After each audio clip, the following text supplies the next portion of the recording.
សមត្ថកិច្ចស្រាវជ្រាវបង្ក្រាបក្មេងទំនើងចំនួន10នាក់រួមជាមួយវត្ថុតាងកាលពីថ្ងៃពុធទី19ខែមីនាឆ្នាំ2025នៅភូមិទី6ឃុំយាម៉ៅពេញនិលស្រុកភ្នំស្រួយវេលាម៉ោង20និង00នាទីសមត្ថកិច្ចបានទទួលបណ្ដឹងពីពលរដ្ឋថាមានក្រុមក្មេងទំនើងធ្វើសកម្មភាពវេគ្នារត់ចូលផ្ទះលក់គោដុតបានគប់ដុំថ្មនិងកាំបិតក្រោយកាត់ហេតុសមត្ថកិច្ចបានដំណើរការស្រាវជ្រាវនិងឃាត់ខ្លួនជនបង្កបានម្នាក់ក្នុងចំណោមបពុ9នាក់ឈ្មោះកាងចនាភេទប្រុសអាយុ19ឆ្នាំកម្មករបេស្វ័យចន្ទីដកហូតម៉ូតូសេ125ចំនួន3គ្រឿងកាំបិតផ្គាក់ដងឈើមួយដើមនិងដំបងឫស្សីមួយដើមដោយទទួលបានការចងល់បង្ហាញណែនាំពីលោកឧត្តមសេនីយ៍តូខឹមសុខៃស្នងការនគរបាលខេត្តកំពង់ស្ពឺ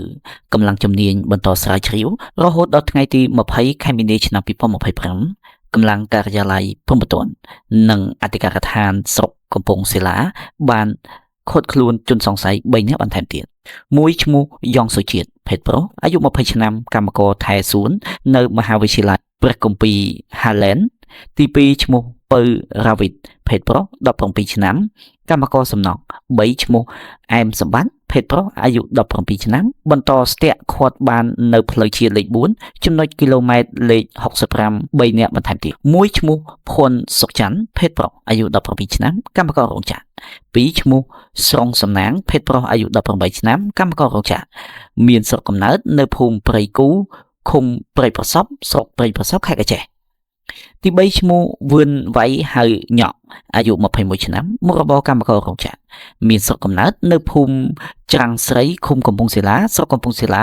រួមនឹងម៉ូតូចំនួន1គ្រឿងរីឯបពុ2នាក់ទៀតរត់គេចខ្លួនក្រុមទី2មកដល់វេលាម៉ោង20និង00នាទីកម្លាំងការិយាល័យព្រំប្រទានសហការឃាត់ក្មេងទំនើង3នាក់មានឈ្មោះមួយឈ្មោះលៀងកំលេងភេទប្រុសអាយុ20ឆ្នាំទី2ឈ្មោះប្រាក់ច័ន្ទតារា